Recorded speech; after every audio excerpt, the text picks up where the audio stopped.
You're watching America This Morning, America's #1 early morning news. This one making news this morning, an awkward sit-down between President Obama and Russia's Vladimir Putin.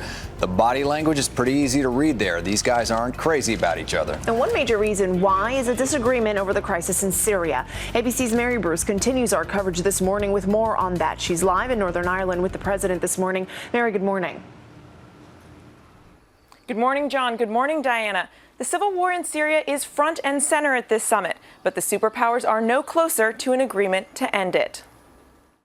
This morning, as the leaders of the major economic powers meet here in Ireland, the focus is Syria. In a new interview with Charlie Rose for PBS, President Obama fired back at criticism that sending weapons to Syrian rebels is not enough. If you haven't been in the Situation Room, pouring through intelligence and meeting directly with our military folks and asking what are all our options and examining what are all the consequences, unless you've been involved in those conversations, then it's kind of hard for you to understand the complexities of the situation and how we have to not rush into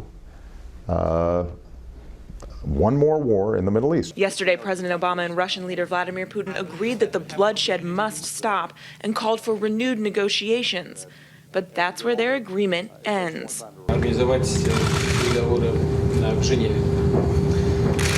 of course, our opinions do not coincide. Russia remains committed to arming Syrian President Bashar al-Assad's regime.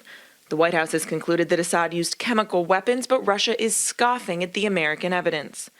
We've got serious interests there, and not only humanitarian interests. We can't have a situation of ongoing chaos in a major country that borders a country like Jordan, which in turn borders Israel.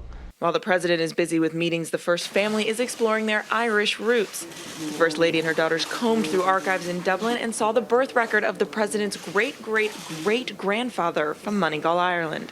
They also reunited with a distant Irish cousin. Later today, the president will travel to Germany, where tomorrow he'll meet with the president and the chancellor and deliver a speech at the historic Brandenburg Gate. John and Diana? All right, Mary Bruce with the president in Ireland. Thank you.